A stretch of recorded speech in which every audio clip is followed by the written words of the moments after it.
All right, we'll go ahead and get started. Welcome, everyone. You should be able to see a introduction welcome slide. Um, the first thing that we ask are a few things to please mute your microphone and have it muted through the presentation, I guess, or event. And just for right now, we request that everyone turn their video cameras off because we have so many participants. It's a little bit easier that way. Maybe reduce some technical issues. And then during the presentation, if you could maybe use your chat box to ask questions, Marlene will kind of be handling questions in the chat box. But then after the presentation is over, you can use your raise your hand function to ask questions, and then you can go over the microphone as well from there. So just kind of the layout that we're kind of aiming for on this brown bag. So can everyone hear me okay? Am I coming through okay? If I don't hear anything, I'll just take that as a yes. Yes, we can hear you. Perfect. Thank you. No news is good news. All right. So welcome to the first INDOT Site Assessment and Management Brown Bag event. My name is Nicole Bowie-Bredding. And we just, I know many of you are probably on the cultural resources brown bag events, and they've set a pretty high bar that we're trying to aim for. We just hope that this one goes smoothly and that we give out good information. Hopefully, this is good feedback and good discussion. And then we also hope that there are many more to come. So it's very likely that Teams is going to be our go-to for sending out future information and for training events. As we still want to do our red flag training, we'll probably do it over Teams and have it be like just a few hours or maybe an hour or two instead of a whole day event like we've done in the past where it's been downtown. But today we're definitely considering a bit of a practice run to make sure that, we're setting up these brown bags in a way that works for everybody, and that we have some good topics to discuss.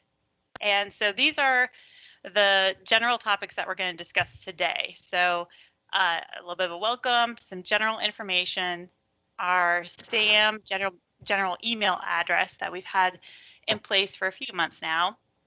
We're going to go over a few updates to the water resources section of the red flag, some updates to the urbanized area boundary section, updates to the hazmat section, and ecological information section, and then some suggestions on how to request approval to generate a limited RFI. That's kind of the layout. And again, if you have questions, feel free to put them in that chat box. And, Marlene is going to take those chats and answer them as we go. And if one comes up that needs more discussion, we can talk about it during the meeting too. So this is kind of informal for us, but hopefully we get out some good information. So this first slide is I know a lot of you have probably seen it because it's in a lot of our training, but our new 2020 Site Assessment and Management Manual came out over the summer. And so the link to the manual is online at this website under Environmental Policy. We also, in addition to the SAM manual, have the red flag investigation template for both state and LPA projects, the MXC files for ArcGIS, a link to the VFC or the virtual file cabinet if you need it, example site maps, and additional information. So we always like to point out where you can go to get most of our guidance. And there have been lots of updates and examples included in that new manual. And then just want to give you an idea of the team. So, when everyone was signing up, I recognized a lot of you, and I know we do have some new members as well. So just an introduction to the team that is Site Assessment Management. And our team is led by Marlene Mathis. She has 35 years of environmental experience with 9 now additional years with INDOT. Myself, Nicole Foley-Bredding, I've been with INDOT for 4 years. And before that was in consulting for 10. And then we also have Erin Aldridge, who's been with INDOT for a little over a year now and was with IDEM for 11 years before transitioning over. So that's who you'll be dealing with or contacting when you have questions or red flags and the team in general. So I'd say probably 90% of the people on the call interact with SAM or Site Assessment Management with us for red flags. And while that's a portion of what we do, what else do we do? So again, this is kind of from our trainings, but just for people who may not have been through those yet, we kind of function on two different areas. So our first is we're part of the NEPA process, or the National Environmental Policy Act. And that's where the red flag investigation reports come in with our kind of niche of the hazardous material concern section. But we also do phase 1 and our phase 2 environmental site assessments. So we have 3 on-call contractors that help us out with those, and they do a great job. And we also manage those ESAs that come in. And then also we do operations for INDOT. So we manage INDOT-owned properties that may have an environmental concern. So we oversee investigation and remediation. We assist with special projects, and we provide guidance on the construction side as well. So while we do red flags for the whole state, we also have our hand in a couple other pots as well.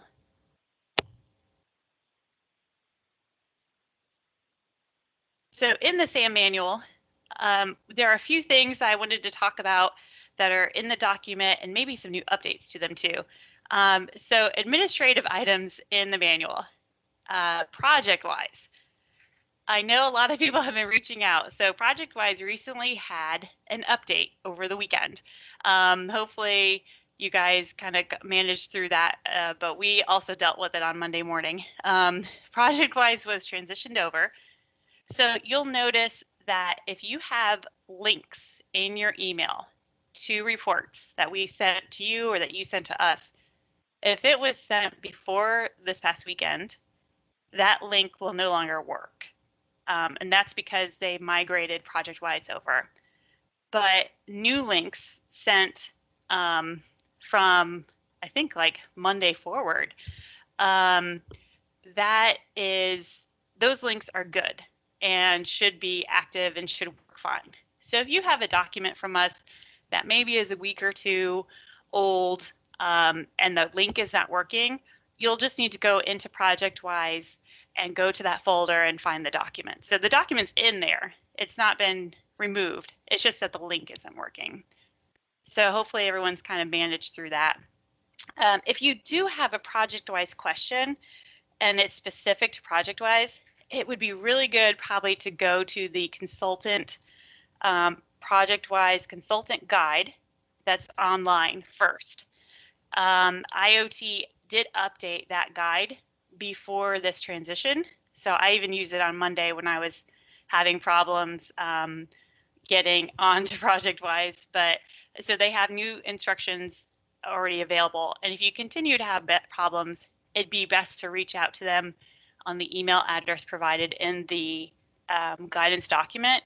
Just because Marlene and I are not specialists with ProjectWise, we can kind of give you a little bit, but yeah, we don't know kind of how to troubleshoot those items. So if you have a specific ProjectWise problem, make sure to reach out to IoT, listed it in the manual for those questions. For bias, I don't know if you guys have realized or maybe got the email that they are renewing our accounts for bias or bridge inspection application system. So if you have a membership, I guess, or an account with bias, you'll want to make sure that you do that paperwork that they sent you. And I believe I'm a read only on that. I don't think I needed any additional paperwork on there. It's just access to read the bias format. And then chapter 3 of the manual is the red flag investigation reports.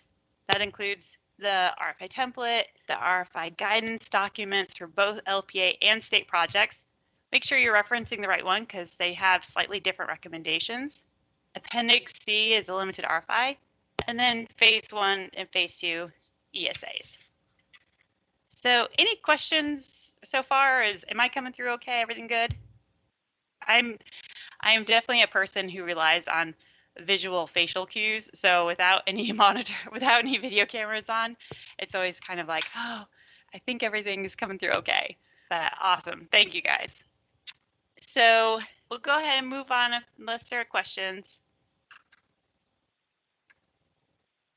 Like I said, we came out with our new guidance in June, I believe, of 2020. And in that, we introduced our new email address. So many of you have been using it. It's the esd.sam@indot.in.gov. It's been going really good so far. This website helps us, or this email address helps us out a lot. So it definitely helps us manage our workflow instead of both of us getting emails or being copied on the same email and kind of saying, oh, Marlene, are you going to handle this? Do you want me to handle this? Having this general email inbox is really good because Marlene and I take turns checking it. So one week Marlene will check it. The next week I will check it. We answer general questions and we also log your reports from this inbox. So we do ask that you send the following items to the general email address. So general questions, and we'll go into that a little bit more here in a minute. Initial submissions of RFIs, limited RFIs, RFI addendums, scope of work plans, phase 1 and phase 2 ESAs.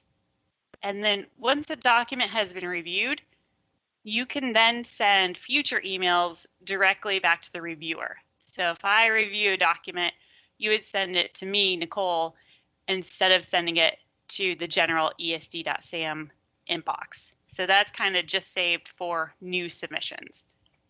And just to go over a little bit of general questions, questions regarding a status of a document, overall general questions of maybe an icon issue, or help determining like a RFI layout or how to maybe a flow or a layout of an RFI, those questions can all go to the general inbox. However, we do ask that you make sure you're referencing either the SAM manual first or experts in your firm before sending questions. We don't mind answering questions at all. We love getting them, but we do ask that you kind of check with your experts first for general questions and make sure that you guys can't handle it in-house first.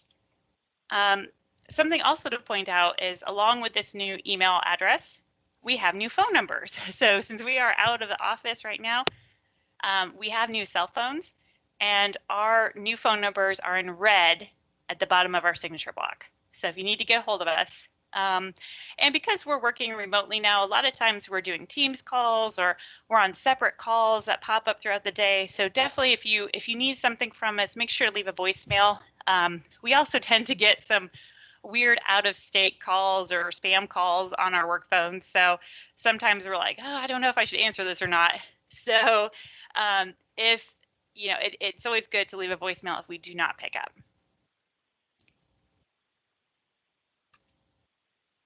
So this is just kind of a general flow chart of typical communication. So at the beginning, you have that your red flag is ready to submit. You would upload the document into ProjectWise and send an email with that ProjectWise link to the general email inbox, which is that esd.sam@indot.in.gov. And then SAM will then log your RFI from that general inbox into Milestones, which is our own internal database.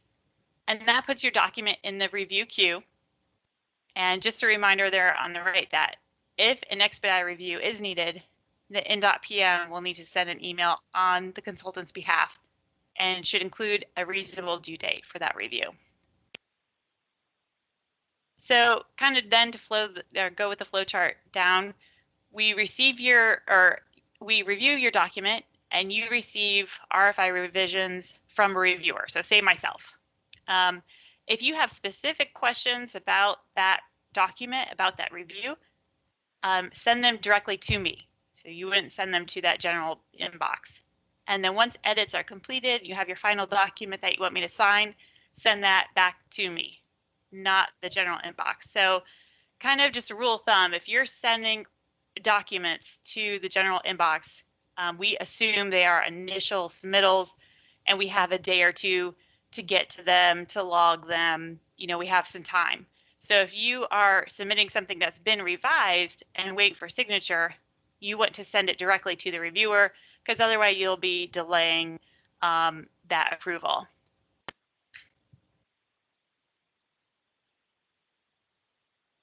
Okay. So a quick update to a water resources section of the red flag.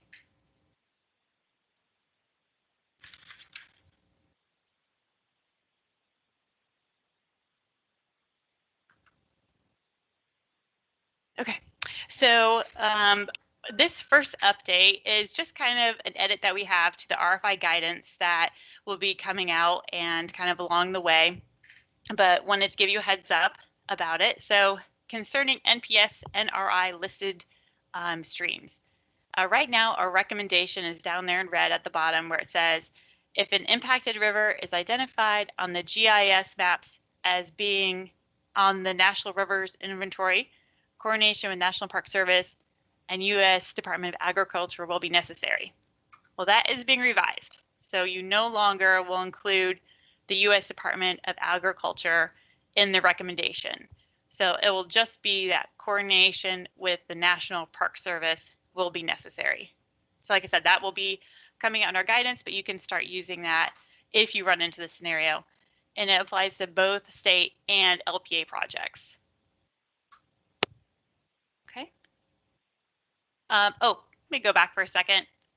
So for water resources, we know that there are a lot of projects coming down the pipe that are maintenance pipe, replacement in kind projects along long stretches of roadway. And that is definitely a topic that we are wanting to consider for a future brown bag, maybe next month. We are kind of sorting through how to handle those scenarios right now. So I would just say hang tight on those updates. And, we hope to get more information your way for sure, and just kind of get that squared away. We do realize that we have a lot of them and that they are popping up and causing some confusion. So I'm going to skip on to another portion of the red flag, but just know that we are working on it. It's on our radar, and hopefully in the next brown bag, we'll have some information for you guys. Okay. So we're going to move on to the urbanized area boundary. So just before we talk about the changes to this section, I want to go through why we had it in the red flag and kind of its purpose. So the UAB check was initially added to the RFI in 2017, and it was to provide an annual data set to IDEM. So since RFIs are required for almost all projects, the UAB section was added to the RFI so that we could get a head count, if you will, every year that was sent to EWPS as a summary of how many projects needed MS4 coordination or were even checked for MS4 coordination. Since the addition to the red flag, it's been brought to our attention that the MS4 contact listing is really no longer updated, either by INDOT or IDEM. And the annual reporting does not appear to be required anymore for our permit. So therefore, this section, the urbanized area boundary section, is being removed from the RFI. And so, I hear cheers maybe out there. I don't know. So, or I'm just cheering in my own head. But yeah, so this section is going to be removed. If you have a document already submitted, please do not be alarmed when we start requesting to remove the text and or the figures. And for future RFIs, you can remove the UAB section and not include the figures. So take out the figure reference from the document. That section is gone. Now, I know a lot of you are probably wondering, well, what about my environmental document? So we have been coordinating with Ron. We've been coordinating with Brandon Miller, all the other NEPA folks, and it sounds as though this will work out okay. It will work out fine. That if the project area is within an urbanized area boundary, coordination will continue to occur as part of the NEPA process, and that most UAB boundaries are associated with colleges, universities, and municipalities. So coordination would already be occurring with these entities as part of the NEPA process. And it's kind of going back to what it was before 2017 when we added it to the red flag. So any questions, concerns? Anyone excited? I think I'm excited. We don't have to check the maps anymore. Yeah. Yay, Rachel, I agree. So hazardous material concerns. We just have some minor updates, just some minor tweaking that we did for the hazmat section. So if you have realized that maybe a few documents recently, we got a lot of feedback from consultants and district folks too that when we put the statement that coordination will occur with the item project manager for both maybe an ERC or for work going on adjacent to a project area that's contaminated, that people were having problems tracking down that item PM information. So we have started putting in the name and email address of the INDOT project manager into the red flag. So hopefully that helps you guys out when you see that. So we are adding it, but if you guys can also add it as you go, that would be great. And it's also kind of dependent on how old your documents are, right? So if you have documents or ERCs that were put in place maybe 10 years ago, it's likely that the project manager may not still be there.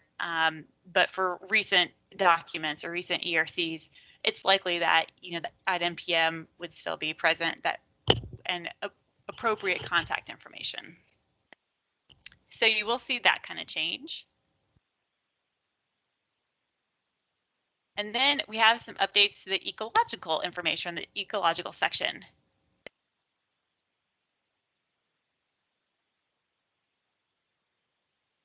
So right now for the ecology section, we have it where you go to the DNR website to click on your county of your project that you're working on, and it will bring up an ETR species list, right? And then you highlight the endangered, threatened, and rare species for both state and federally endangered. And we are kind of changing that. So a few of you might be aware, but we are now going to input a link to your county instead of attaching the ETR species list and highlighting it, because you know, it's always been a question of, well, does anyone even use this attachment? And it doesn't sound like anybody does. However, we want to have a record that it was checked and that those species are present. So kind of what the new format will look like is it will have the blank county listing of the Natural Heritage Database Center on endangered, threatened, and rare species, and high quality natural communities are provided at, then you'll put in the link.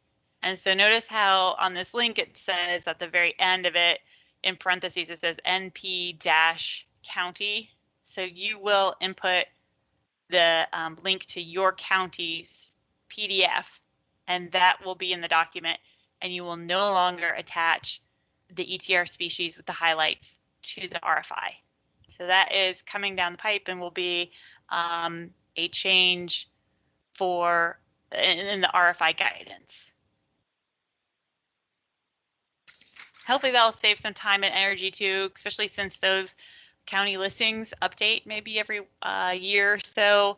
And sometimes the highlights, people highlight differently and choose different species to highlight. So hopefully this will kind of cut down on that, that issue as well.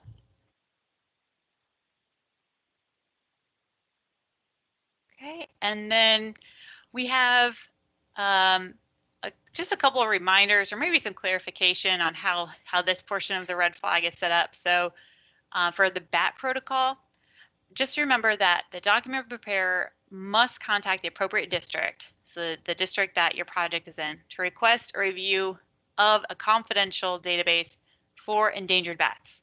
Now that is a separate confidential database from the Indiana Natural Heritage Database check that's completed. So there are two different confidential databases. I think sometimes document preparers will take the indication that bats are not present and they will try to apply that to the second confidential database, that Indiana Natural Heritage database, and just say that, you know, it did not show any species when in fact it does. So just kind of an insider information that there are two different confidential databases. One is the bat layers. That is where you request the district to check that bat layer. Is that Indiana Natural Heritage database check, which INDOT SAM does when you submit your document. So just leave the statement in that cyan color as did/did not, and we will check the database and we will select which one it is upon our review. And then, if I haven't already said it, please get a bias bridge account. You know, we definitely rely on the bias inspection reports for when those RFIs are generated. And it's definitely handy to check where things are mapped and things are at. And if you guys even want me to go over bias sometime, maybe that could be a brown bag topic where I show you bias and how to map the culvert and how to look up maybe culverts that aren't showing up and use the mapping features. I'd be more than happy to do that. So we can definitely think about that if there's a need or if you guys are interested. Okay, and then limited RFIs or limited red flag investigations. So we just wanted to give out some information or maybe some best practices on how to make those requests. A lot of times, some of the districts and even ourselves, we are getting limited RFI requests where we're just kind of some construction plans are attached in an email saying, what do you think? Do you think we need to do a limited RFI? And really, we want to think of these requests as being a concurrence request. So the consultant is doing their due diligence, the consultant's determining what level of document is needed, and if a limited RFI would apply to what they would like to do or what the project is. And then the request should be made to the district as a concurrence. So it should be easy to say, you know, oh, did you use your line? Sorry. Wonder if I can mute them. Okay, there we go. Okay, so it should be a really easy way for asking the district, here's the date, you know, here's our evaluation. We believe a limited RFI should be completed or is appropriate. Do you concur? So the district can reply back, yes or no. So we're trying to kind of streamline that instead of attaching big construction plans, lengthy project descriptions, pages and pages of report or of construction details. It should be a pretty quote unquote easy request. So going back, you know, consultant determines level of document. Let's skip down to number 2. If the consultant determines that a project falls under the PCE and includes limited excavation, then it might warrant a limited RFI. Then the consultant should email the district to obtain approval to complete that document. And we request that it should be formatted in such a way for an easy request.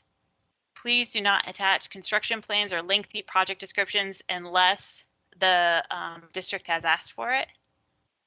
Some consultants cut and paste portions of the flow chart even, and that seems to be pretty helpful to the districts. A couple of them indicated that was a really nice addition. So that's something to think about if that would work for your request. And then maybe a figure or two similar to what you generate for the red flag, showing the location could also be helpful.